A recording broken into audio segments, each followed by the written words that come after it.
Hello and welcome, everybody. Today I have the honor and pleasure of speaking with Richard Shusterman. Professor Shusterman is an influential American philosopher, the Dorothy F. Schmidt Eminent Scholar in the Humanities at Florida Atlantic University. His many contributions include, I'll just mention a few, Pragmatist Aesthetics, Living Beauty, Rethinking Art, Practicing Philosophy, Pragmatism and the Philosophical Life, Surface and Depth, Dialectics of Criticism and Culture, Body Consciousness, A Philosophy of Mindfulness and Somaesthetics, Thinking Through the Body, Essays in Somaesthetics, Ars Erotica, Sex and Somaesthetics in the Classical Arts of Love, and more recently, Philosophy and the Art of Writing. Thank you very much for joining me. First of all, it's a pleasure to meet you, Professor Schusterman. Um, maybe we Thanks for can, having me.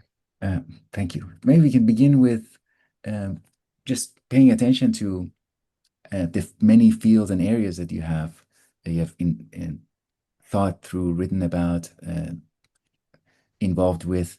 What have been some of the factors that have guided the path, like some central preoccupations in your work as you have engaged across these fields? In some way, it's a very simple question to answer. In another way, it's more complex.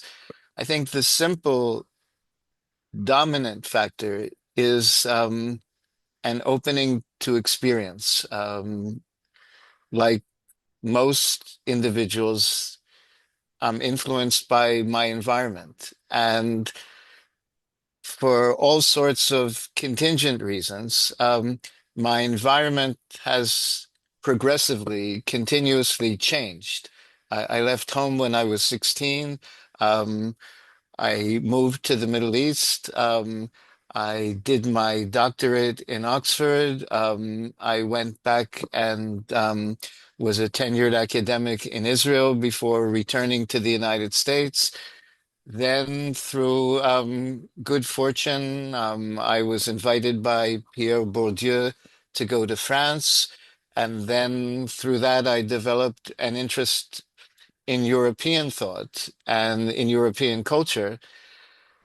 And those nomadic experiences, by being open to them, allowed me to not only enrich my thinking and my experience, but also to direct it in different ways, in ways that the environment afforded me. I can give you an example. I had a certain notoriety in the early 90s because I was the first philosopher to write seriously about rap music.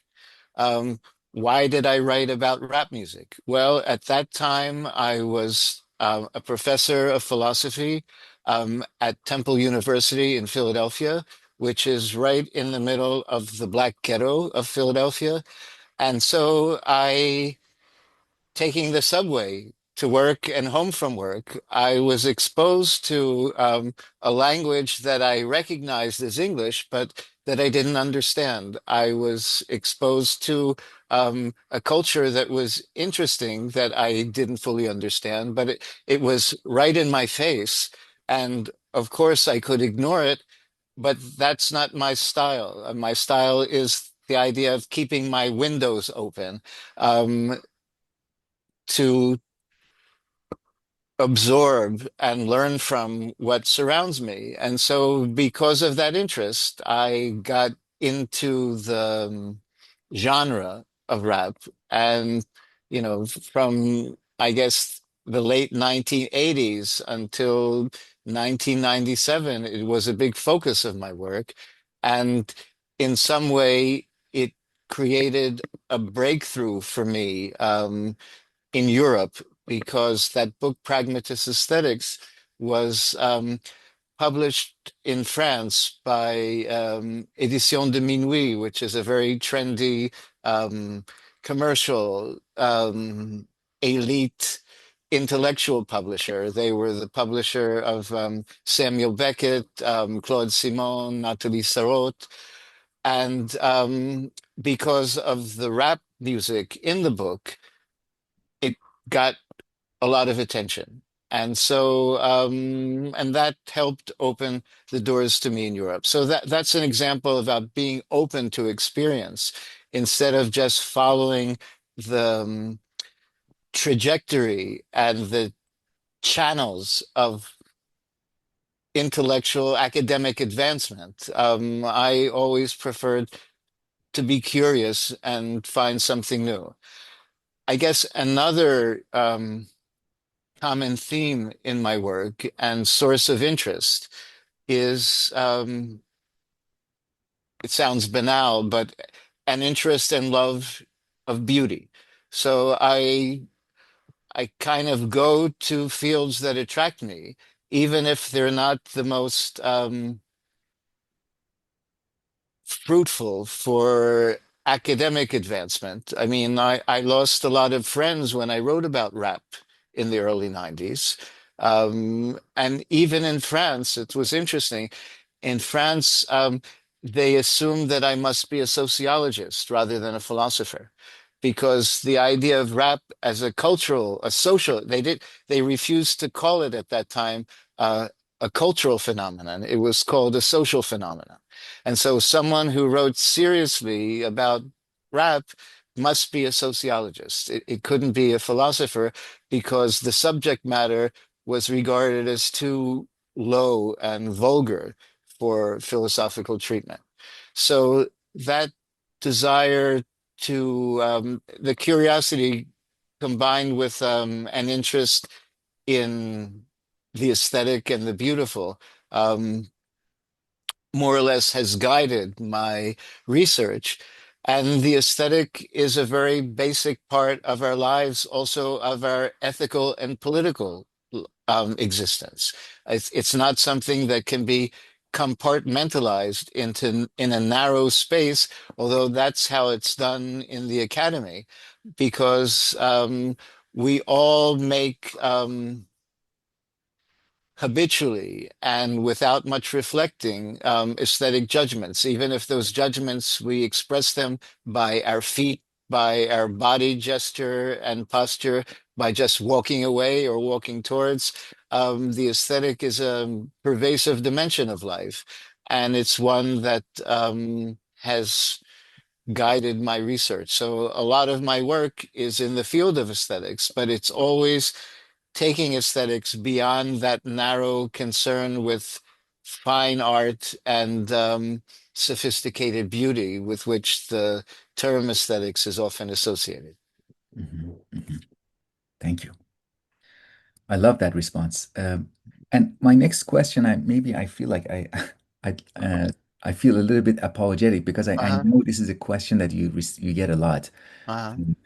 Having developed Soma aesthetics, um, to to kind of introduce it briefly for our listeners or viewers who are unfamiliar with the term. Is it a new term, a new concept, or is it maybe a new name for some old ways of thinking? As that. Well, when I introduced the term in the late 90s, I introduced it as a new name for some old ways of thinking, borrowing the way that William James introduced pragmatism, because pragmatism he introduced as a new name for old ways of thinking, although he thought it was a very revolutionary philosophy.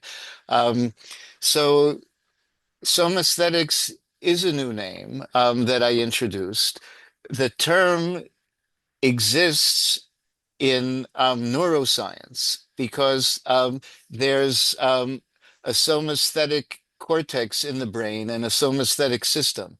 Um, Somaesthetics, I'll get back to the neuroscience in a bit, just to explain it from the etymology.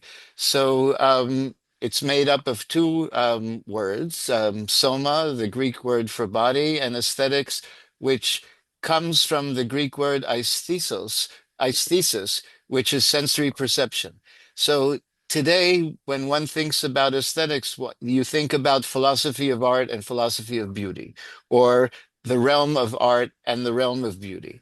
But aesthetics originally was conceived on the basis of the idea of aesthesis as sensory perception. It was introduced as a philosophy, aesthetics, by Alexander Baumgarten in the 18th century as a science of sensory perception. It was how to make our sensory perception more exact, more precise, as a way of enhancing our knowledge and also living a better life. It had a practical orientation. So, Somaesthetics, the aesthetic part, is returning aesthetics to its original meaning as sensory perception. And soma is the Greek word for body. And so the idea is how you can use the body as a site of sensory perception, how the body works in sensory perception, but also um, how the body functions as the site where we express our values. So you express your values by how you present yourself somatically, whether it's your hairstyle, your clothes, whether you grow a beard or feel you need to be clean shaven. So there are two key dimensions of somaesthetics that one can roughly say the inner and the outer, or the cognitive and the more expressive or representational. So one is about how you can understand and use your body more effectively to improve your sensory perception. Lots of people, your sensory perception and the performance that comes from that sensory perception. So lots of times people um, don't know that they have a blind side in their perception. And if they're aware of their posture, they can see that they're tilting to one direction rather than another. It's not a question of an aesthetic default. It just means that they are missing what's on the side that they're tilted away from. This has applications in pedagogy. So if you're facing the class, but you're a bit turned to one side because it's natural for many of us, because some of us have stronger right eye than a stronger left eye. And so we would tilt our head to get that right eye more focused on the class. So by tilting, you lose eye contact with the people on the other side. And by losing eye contact, you lose a lot of your power of communication. So if you're aware of your bodily posture, you can adjust that by stepping back or by removing the tilt. In the same way, in human interaction, some people have different sense of kinesphere. You can have a problematic relation with a person if you come too close to them in speaking.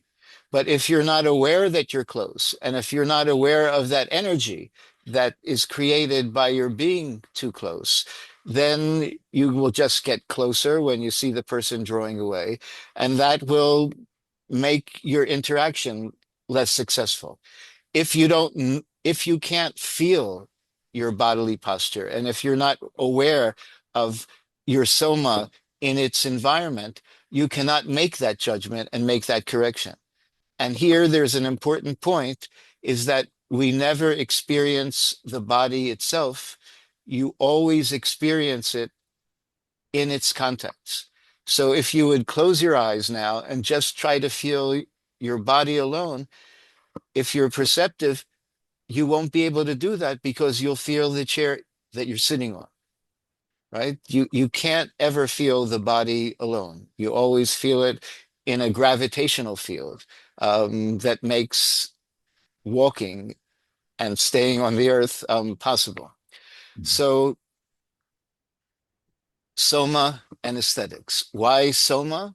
Because I knew that if I would have a term body aesthetics, it would be only identified with top models, young, beautiful actors, and body sculpture.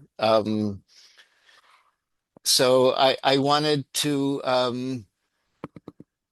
have a term that was more neutral. In the Christian tradition, body and flesh have very negative connotations from St. Paul. Body is contrasted with mind, whereas the Soma, as I understand it, is embodied subjectivity. Our bodies are purposive and have consciousness and intelligence, even when I use this example sometimes. Even when we're unconscious, our bodies have an intelligence. And that's why, as adults, we don't need to sleep in a cot, or the Americans call it a crib with bars, right? Because your body knows when it gets too close to the edge of the bed to roll over to the other side. We do this without waking up. So there's a somatic intelligence that is beneath the level of consciousness. And the idea of Soma was to get away from the stereotype of what body aesthetics would be if it was understood in that way.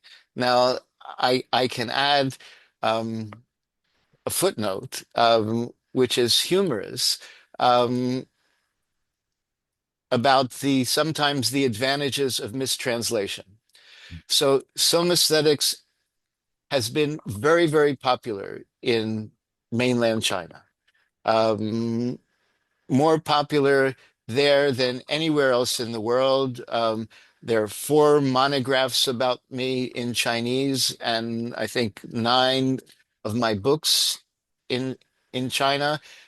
Somaesthetics is a big hit. There was and maybe it still exists, a Center for Somaesthetics in Shanghai. Now,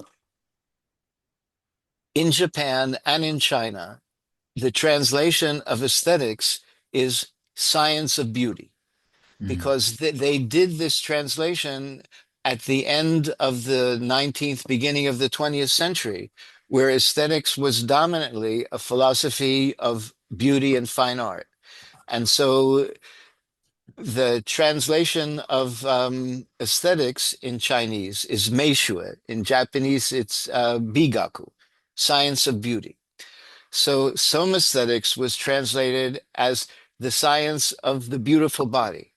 So this is in some way a mistranslation, although it's accurate if you go by the um, recognized meanings or translation of those terms.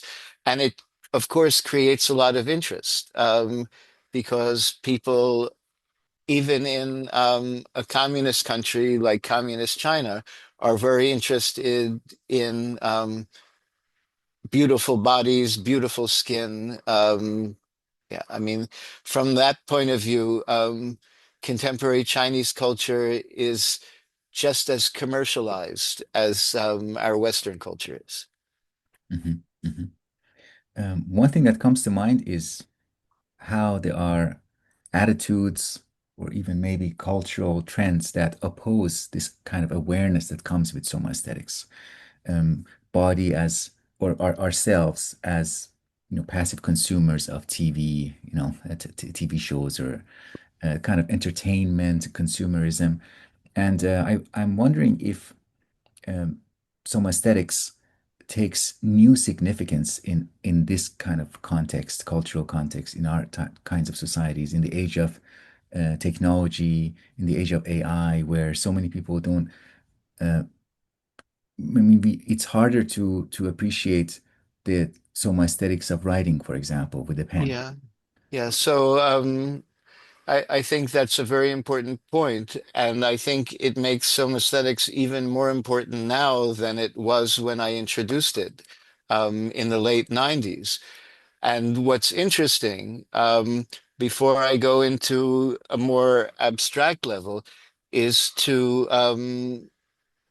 explain that people very much involved in human computer interaction design have embraced some aesthetics for their research. And so this started in the first decade of our current millennium. And the most important person here is a computer scientist, designer from the Royal Swedish Technology University in Stockholm, Christina Höök.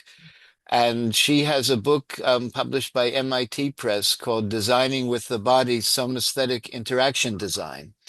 And she came and did her sabbatical with me. She's invited me to give some actual practical workshops in body consciousness for her design group.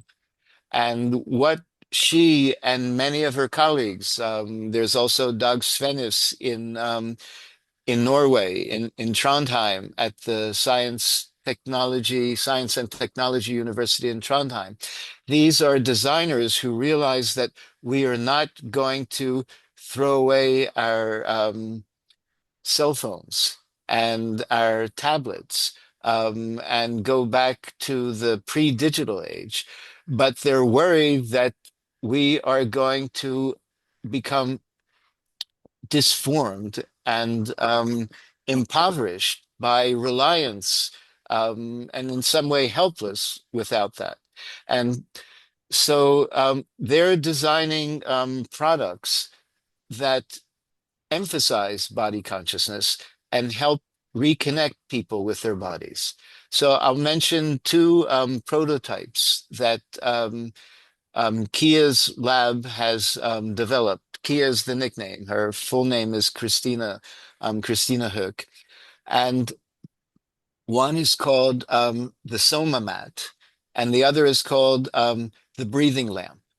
And the Soma mat is a mat that you lie down on, and there's a soundtrack that leads you in a body scan of feeling the different parts of the body, comparing how they feel, how they rest. Because when you lie on the ground, or if you sit in a chair, some part of your body will have more weight on it than the other. And it's a way of getting acquainted with your body in a deeper way, and also in some ways shutting out the world and all that crazy information for a while. And so while the soundtrack is leading you in this body scan, that part of the mat, let's say under your right shoulder, will heat up so you can be more attentive to it. And then another part will heat up according to the soundtrack. And this they learned was much better than the biofeedback that's either visual or auditory, because the heat is something very proximate to the body part. And so it doesn't distract you the way a visual image would. The other product prototype that they designed and invented, and actually this is under examination by IKEA, or as they call it in Europe, IKEA, for actual production, because it's been proved to be very effective. This is a breathing lamp. And what this is a lamp with a very large lampshade that has kind of fringe or tassels hanging down. You can lie under the lampshade, and there is a light there, that a soft light that gets a bit stronger and weaker in rhythm with your breathing. So there's a sensor in the light that feels the distance of your chest from the light bulb. And that sensor activates the light to get brighter or dimmer according to your breathing. So it's a way for you to become aware of your breathing and regulate your breathing enclosed under this very nice lampshade, as a way of like chilling out and again coming back to yourself, because this is something that's very important in our information age, is that we get so bombarded with information that is tempting and attractive that we kind of lose a sense of self, a sense of who we are, what our body is, what our body needs. And this is a way of like coming back to yourself. So that's an example. And quite frankly, I was very surprised when the computer people took up Somaesthetics, because all of the ways that I had studied it, whether it's yoga or Tai Chi or Alexander technique or Feldenkrais method, had nothing to do with anything electronic. Mm, But what the people realized is that we need to heal ourselves from too much dependence on these instruments. And we need to design instruments that are good for us somatically. In mhm, other words, so that ultimately, if we're all the time hunched over our cell phone, it's going to affect our shoulders, our posture. We will become like much more bent from the habit. And so what they realized is we have to have technology that is somaesthetic friendly. mhm, mhm. Changing topics a little bit. Mm. I was very curious about the connection between your work and another thinker who also has written or that was concerned with the aesthetics of existence. Um, and you were kind enough to send me a link to the edited volume, which puts Soma aesthetics in dialogue, critical dialogue with Michel Foucault. The volume is edited by Antonio and Marino. I was going to ask you how you would characterize the main differences between your approach and Foucault. Yeah. I guess a bit of background. Unfortunately, I never had the privilege of meeting Michel Foucault. When he died in 1984, I was still very much an Oxford trained analytic philosopher who had no interest at all in French philosophy, and probably at that time had never read a word of Michel Foucault. Um, but as I said, when I came to France through the invitation of Pierre Bourdieu, who invited me because he liked my philosophical work on Wittgenstein, I got a chance to interact with French intellectual life, especially after the publication of my Pragmatist aesthetics book, which in France had a completely different name because no one considered pragmatism a serious philosophy in France. So it couldn't be in the title. The title in French was L'art à l'état vif, which is like art in the living state or art alive. So, I had some interaction with Derrida. I had some interaction with Lyotard. Um, Also, of course, with Pierre Bourdieu, but not with Foucault. But in retrospect, but once I got into continental philosophy, I became very interested in his work. And the edited volume published by Bloomsbury last summer is called Foucault's Aesthetics of Existence and Shusterman's Somaesthetics, and it juxtaposes our philosophies. So um, Foucault has been a very important influence on my work because he's also someone who got me excited about the idea of philosophy as a way of life that he took up from Pierre Hadot. But when I got first interested in this, Foucault was much more present. He was much more visible in the academic scene. And I regard Foucault as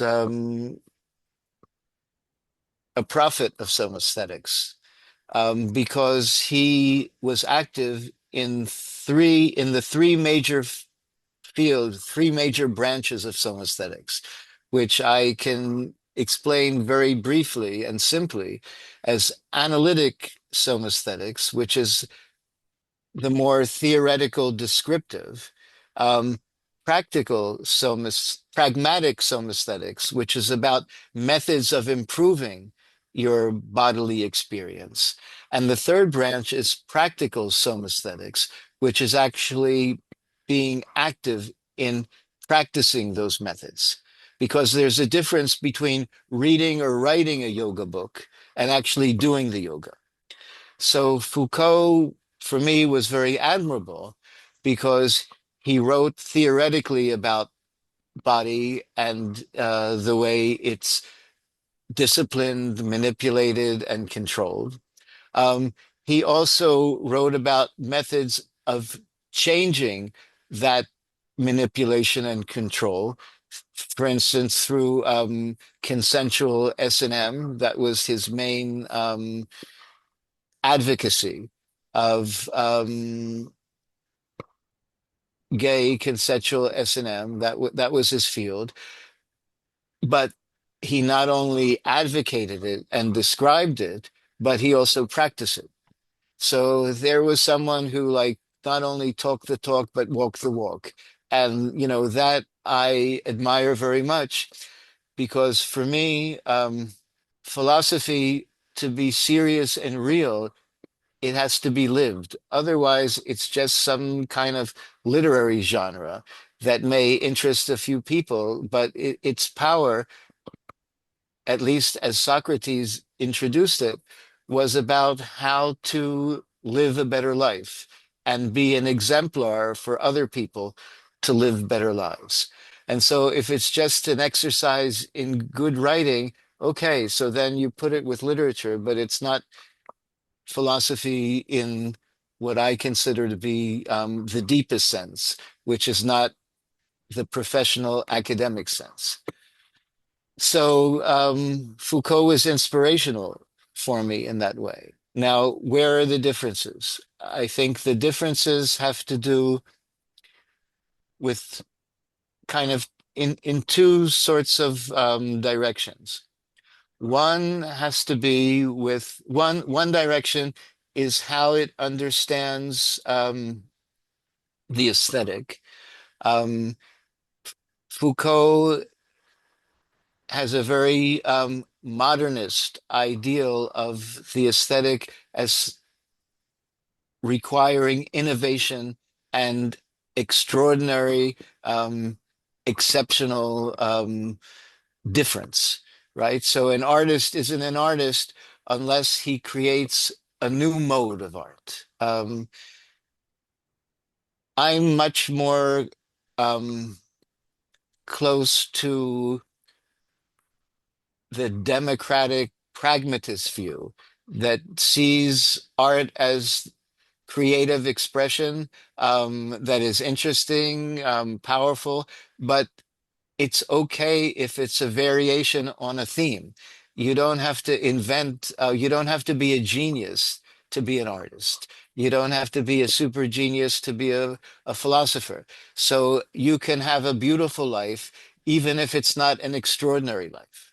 Um, and so I I think Foucault is more influenced by Nietzsche and the Nietzsche how could I express it, scorn, the Nietzsche scorn of the ordinary hoi polloi everyman, that we're, if you're not like a super genius and deviate in a dramatic way, then you're just one of the sheep, one of the herd with the herd mentality.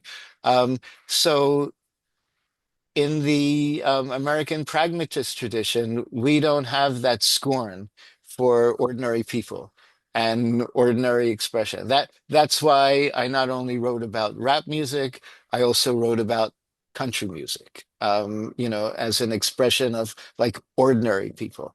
So that's so my palette of aesthetics is larger than Foucault's because I accept the popular and the ordinary rather than only the radical, revolutionary, and extraordinary. The other difference is I have a more, let's say, tender or less violent approach to the aesthetic as than Foucault does. Foucault is very much into power and the consensual S&M is also like staging, these power relations. Um, my palette is larger. I mean, I recognize the aesthetic power of violence. And it doesn't have to be violence that injures. You know, a powerful goal scored in soccer. You kick the ball hard. It's a violent kind of thing. You have violent leaps in dance. So I appreciate that sort of thing. There's also the power of incredibly loud music that I can appreciate. But my palette is wider because I can also appreciate the subtle, the very gentle things, the things that you can also hardly feel or hear, but can send shivers up your spine precisely because of its subtle evasiveness that can be incredibly provocative and powerful. So, connected with that, and again, Foucault is my model, and in some way, I can see my work as complementing critically his work with respect to eroticism. Foucault had this amazing work, The History of Sexuality. He only lived to publish three of the original planned 6 volumes. One was published after his death, but all those histories were located and focused exclusively on Western culture, basically Greek, Roman, and early Christian. So my book, Ars Erotica, covers different cultures. It covers the Greek and Roman and the Christian. It also covers the Hebrew that Foucault never spoke about, although it was very influential, of course, for Christianity. But the book also includes a chapter on Chinese eroticism, Indian eroticism, Islamic eroticism, Japanese eroticism, and medieval and Renaissance eroticism. So it gives like a broader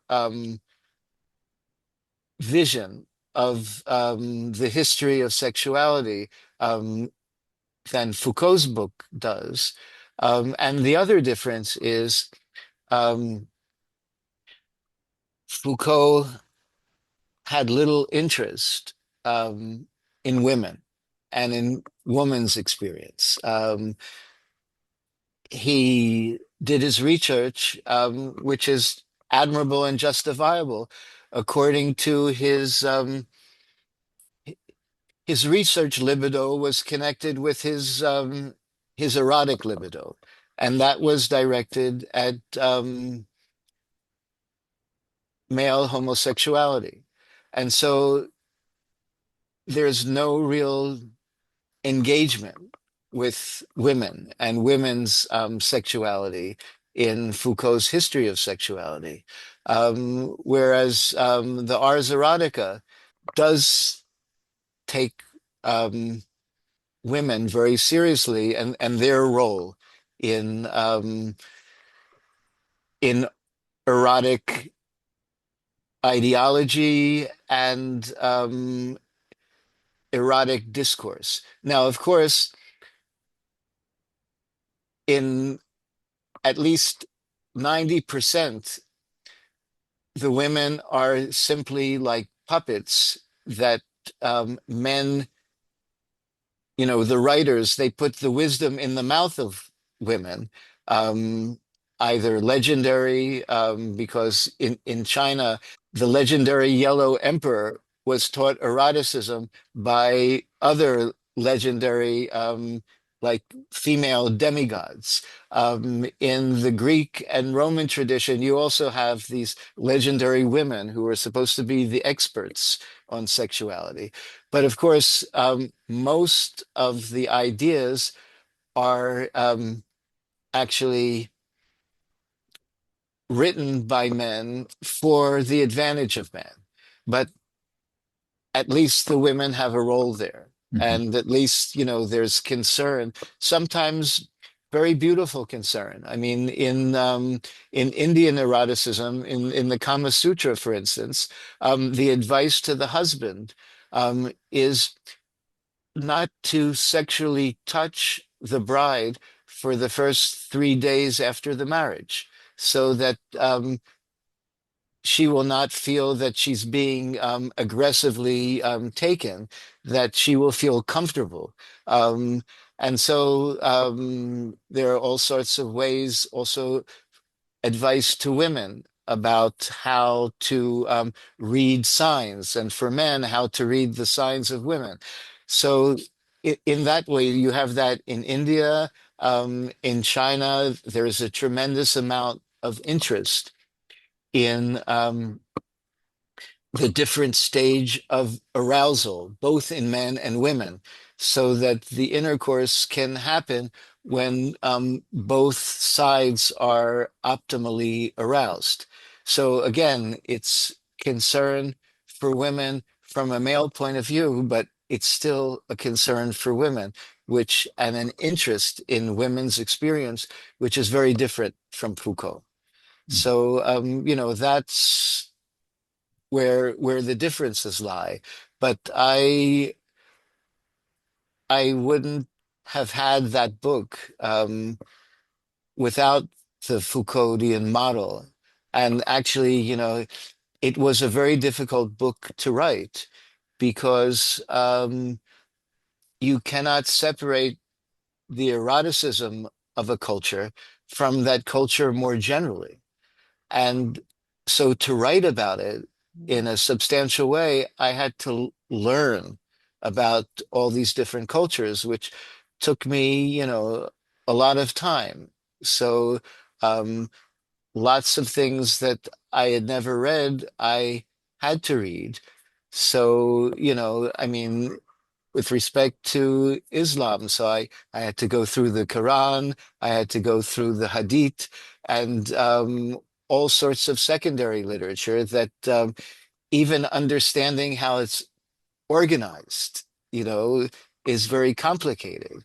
I have now tremendous respect for my colleagues in ancient philosophy because the scholarship there is so demanding because it's millennia that these texts have been studied.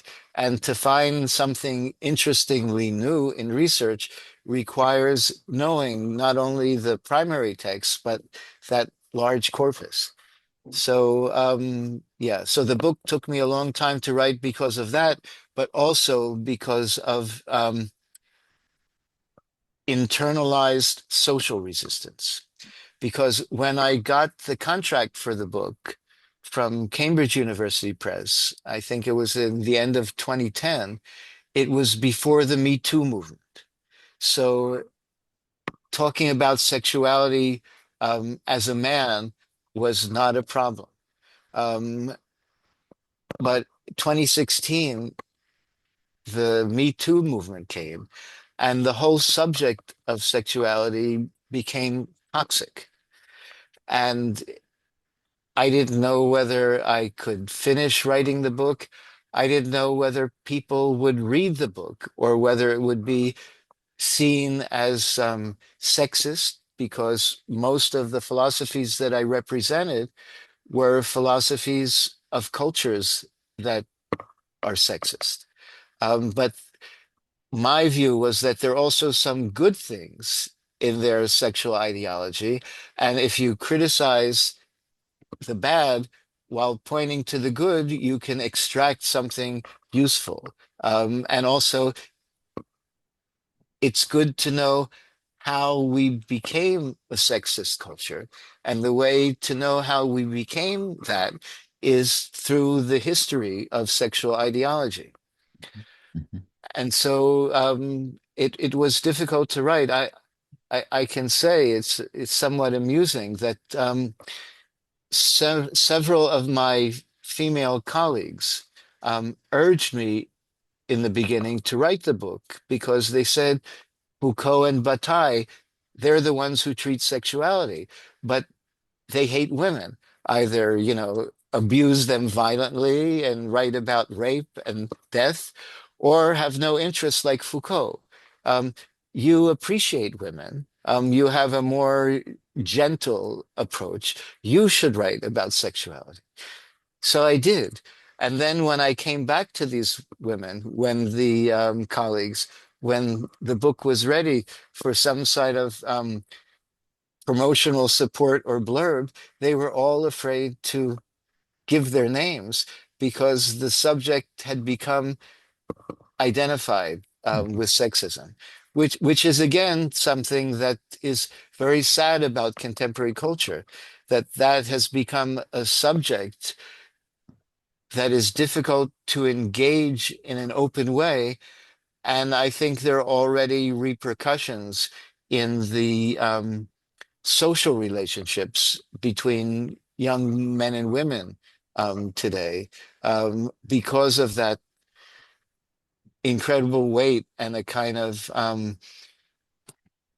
volun voluntary censorship of intellectual talk about these things. Mhm, mhm, mhm. It reminds me that openness in is meant to, which is meant to be expressed in ars erotica, and as opposed to the science of sexuality. I feel like any kind of rigidity is taking us more in the direction of a kind of scientific attitude of including normative like judgments. Well, yeah, I mean, I think in some way science looks like safe because it's sort of objective and takes out human subjectivity. On the other hand,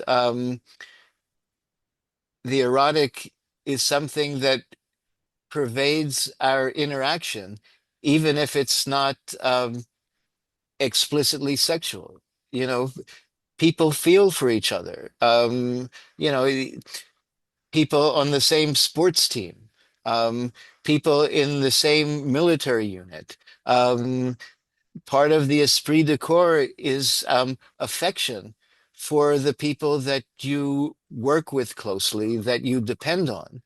And so the erotic, like the aesthetic, is a pervasive element in human existence. And by ignoring it, we cut ourselves off intellectually from an important part of life. And that intellectual censorship ends up often, too often, in an affective inhibition. And so our human relations and thus our humanity is diminished. Another person that we mentioned already, you mentioned Pierre Bourdieu. I wanted to ask about him. You've edited a Bourdieu Critical Reader, and you mentioned your connections with him, his invitation. Um, could you speak a little bit about that relationship as well as um, the continued significance and relevance of Bourdieu in our Yeah. contemporary time? So I've mentioned it, hinted at it. He really changed my life by his invitation to come to Paris and be at his institute. Because before I was just like focused on the Anglo-American scene and didn't know French, didn't know German. Those are languages that I work in now. Um, and of course, that was one thing, but the other thing, which is just as important, actually more important, probably intellectually, is he's the person who opened my eyes how deeply the aesthetic is imbricated, but also shaped by the social and the political. Because in my Oxford education, so art was a separate compartment. And then Arthur Danto in the United States, someone whom I greatly admire and got to know very well. He also, followed this idea of a rigid, absolute gap between art and life. So again, art was art, and of course, it could talk about politics, but it wasn't necessarily shaped by the political and the social. Bourdieu changed my conception about that. And that, I think, is part of his lasting legacy. Now, of course, we had our differences. And some of them were dramatic. In the beginning, we had, before I met him, it was in the late 1980s, 1988, 89, before the internet. We corresponded in letters, and I admired him. He liked my work on Wittgenstein. He didn't know I was moving into pragmatism. And I have an article about it in the Chronicle for Higher Education, because they asked me to write a tribute to him when he died in 2002. When I first met him, it was a horrible experience because I didn't know French culture.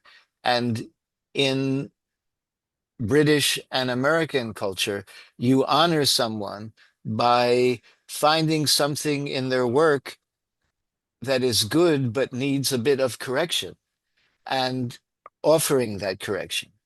And so Pierre Bourdieu um, thought that the idea of popular art and a popular aesthetic is a contradiction in terms, because the aesthetic is about an elite removal from things that are connected with life and popular existence.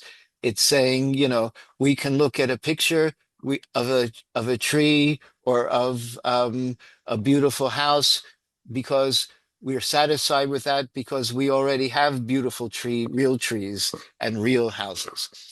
So he didn't know that I was already into rap music and pragmatist aesthetics. And so he invited me to a very elite conference in Berlin. There are only 6 speakers. They were all very important people, except for me. I was a young associate professor. It was my first fully paid academic invited lecture in Europe.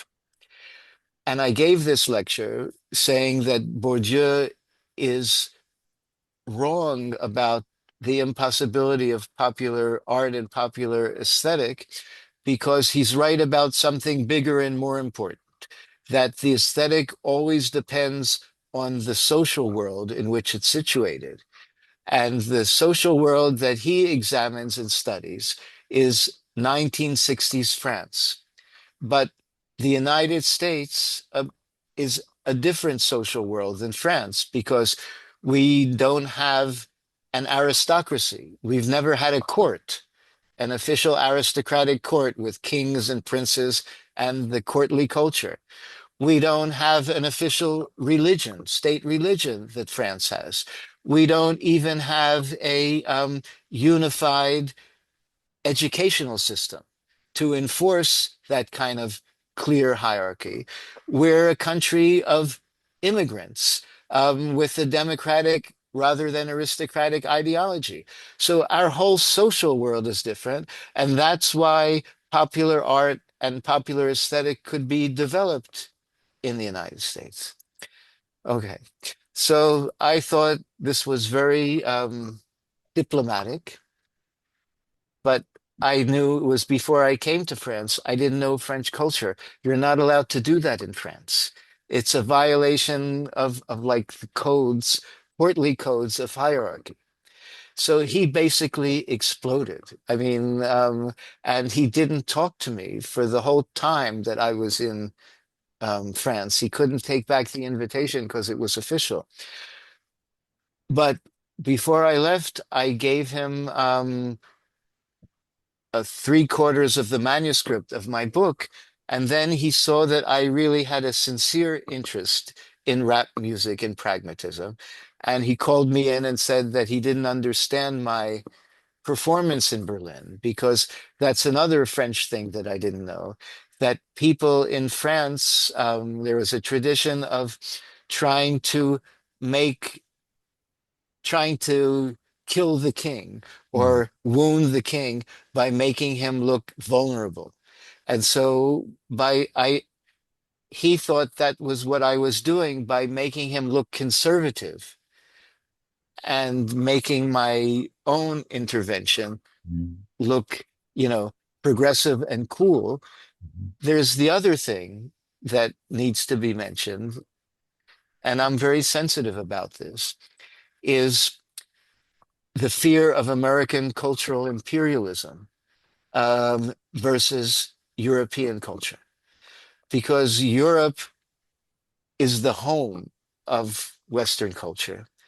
But from the mid 20th century, um, America has become more and more a world power and more exporting its culture. And I think people of Bourdieu's generation were very sensitive, and rightly so, to a kind of Americanization of European intellectual life, and were resistant to it. So the fact that I was arguing for pragmatism and rap against his idea of cultural distinction was very troubling. And I can say that I'm increasingly worried about the linguistic imperialism of English for world culture. I know you're based in Canada. I don't think it's Montreal, but I'm a big supporter of francophonie, not because it's francophonie per se, but I believe in linguistic plurality because we think differently in different languages. And it's very comfortable for me as a native English speaker that now, even in France, many conferences are entirely in English. But I think it's very damaging for philosophy because there are certain things that you cannot say in English that you can say in other philosophical languages. mhm, mhm.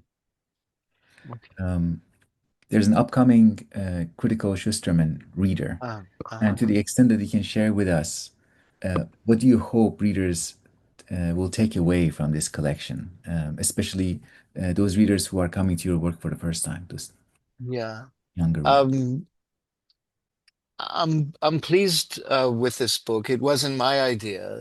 They contacted me and asked me about it, and I was hesitant at first because, as I mentioned, I'm a bit. I've been called a nomadic philosopher, and I was worried that this kind of reader would sort of solidify or reify my work before it's concluded. It's possible that I'll have some new things that are more um, critical, more essential. I mean, this book takes my more conventional, philosophical, general essays. So there's not the essay on rap music. There's not an essay on particular thinkers. It's more on important general themes. There's none of my work about performance art, with the man in gold, which is, very important for me, but it's not standardly philosophical. It's kind of very weird from the point of view of standard philosophy. So I wanted a book that would kind of give a sense of the systematic nature of my thinking. Mm, And I'm very glad about the result. I mean, the thing that I'm happiest about is the introduction by Crispin Sartwell, a very good philosopher in his own right, is very good. It's really excellent and opened my eyes to certain things. Um, in terms of themes that people can take away, I could say that they're a kind of underlying theme in my work is continuities between things that are perceived as incredibly different. So one of the continuities and that are emphasized in the book, I can mention three. Um, these are continuities that kind of underlie and override perceived dichotomies or oppositions. So one of them is the continuity between thinking and feeling. So there are chapters there on affective cognition. And usually we think, well, don't be emotional, think about it. There's the rational thought of Mr. Spock in Star Trek, and then the emotional kind of thing of human beings. And it's also usually gendered. Men are supposed to be rational and women feeling, affective. Well, there's a continuity. I mean, what keeps our thought focused is feeling. We feel engaged. We feel we need to go on. Scientists are energized by passion. Lots of our thoughtful decisions are based on gut feelings. And so that's one of the oppositions that I show the continuity. Another one is between art and life, right? Since Plato, we have this idea as art is separate from reality. There is an absolute gap between them. Um, there would be no art if there wasn't life. And our lives are influenced by art. There's also, arts of living that guide our lives. So that's another kind of dimension. In that rubric, there are chapters on art and religion, where people have seen art as the new substitute for religion without realizing that in our views of art today, we have vestiges of strong religious ideas. So it's not that religion has been supplanted or overcome by contemporary art. It's just, it's been translated into an art religion. Another division is between aesthetics and politics, and still another one between art and philosophy. Again, Socrates and Plato wanted to insist that philosophy was entirely different from art because they wanted to make philosophy the king discipline. And at that time, the poets were the arbiters and wise people of Athenian culture. So it was very important to make philosophy as something entirely different from art. But again, here's a case where I converge with Foucault that philosophy was by Socrates and Plato and the Greeks in general an art of living that was guided also by artistic and aesthetic criteria. And so again, the art and philosophy division is something where I show a kind of continuity. And my work in performance art with the man in gold is a physical, concrete, artistic exemplum of that idea where I'm doing philosophy through art. So I'm a philosopher who practices art. I'm a performance artist who has the background of philosophy. So it's a case where those two oppositions are brought together to show a continuity. So, of course, we can make distinctions, and it's important to make distinctions, but it's also important to remember how there are continuities that underlie those distinctions. And what I think is where thought and cultural production is most rich and enriching is where those continuities are recognized. So the oppositions can be fruitful contrasts that feed off each other. Thank you so much, Professor Schusterman. I really appreciated your thoughtful, patient responses to my questions, and looking forward to engaging more with your work Is there anything that we didn't touch on that you'd like to mention before we conclude? Well, I guess one political dimension of this idea of the aesthetics and continuity, because we're like in a bubble here talking through the internet, but there's there are wars and conflicts all over. We live in a very troubling and troubled time. And part of those troubles come from a lack of recognizing continuities, cultural continuities between rival cultures and between rival oppositional political parties and individuals. And so, one of the values of culture and aesthetics is to try to bring some harmony by understanding those continuities and by being able to reciprocally appreciate different views, even if we don't hold them. And that recognition of continuities is something that has more than academic value and importance. And I've recently set up an NPO called the Center of Cosmopolitan Culture to try to promote more cosmopolitanism in a time where nationalisms run rampant. And with those nationalisms that have become fierce and aggressive, we have a horribly troubled world. Yeah, thank you. Thanks for touching on that. And well, hopefully we will speak again. And Okay. yeah, for now, let me stop the recording.